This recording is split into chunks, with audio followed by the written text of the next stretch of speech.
வணக்கம் நண்பா. Super star Rajinikanth அவர்கள் பார்த்தீங்கன்னா, 2 டேஸ்க்கு முன்னாடி ஒரு இடத்துக்கு போயிருக்காரு. அங்க வந்து பார்த்தீங்கன்னா, ரசிகர் ஒருவர் சூப்பர் ஸ்டார் ரஜினிகாந்த் அவர்கள் வருவதை நோக்கி காத்துட்ருக்காங்க.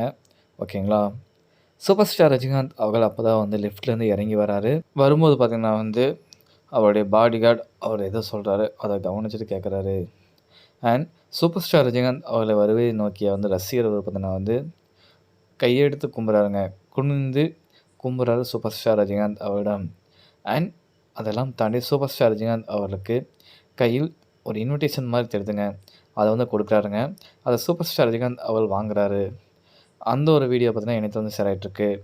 சேகர் ராஜா 10 அப்படிங்கிற அந்த ஐடியில வந்து ஷேர் பண்ணியிருக்காங்க. அண்ட் இதெல்லாம் தாண்டி அவர் பார்த்தீங்கன்னா, பெயிண்ட் ஒர்க் பண்ணக்கூடிய ஒரு ஒர்க்கர்ன்னு நெனைக்கிறேன். அப்படிதான் வந்து அவர் ஃபைல் பார்க்கும்போது தெரிய வருதுங்க. அவருடன் சூப்பர் ஸ்டார் ரஜினிகாந்த் அவர்கள் நின்று புகைப்படம் எடுத்திருக்காங்க. அந்த புகைப்படத்தையும் பார்த்தீங்கன்னா பகிர்ந்திருக்காரு. ஒரு சூப்பரான விஷயம். அண்ட் இவங்களுக்கு ஒரு லக்கு, ஒரு அதிர்ஷ்டம் சொல்லியாகணும். சூப்பர் ஸ்டார் ரஜினிகாந்த் அவர்கள மீட் பண்ணி, அவருடன் புகைப்படத்திற்கு எடுப்பதற்கான வாய்ப்புகள் கிடைச்சிருக்கு. ஸோ சூப்பர் ஸ்டார் ரஜினிகாந்த் அவர்கள் அனைவருடனும் புகைப்படம் எடுப்பார் அப்படிங்கிறதுக்கு இந்த ஒரு விஷயமே போதும்னு நான் நினைக்கிறேன். ஓகே நண்பா, கமெண்ட் பண்ணுங்க. நன்றி, வணக்கம்.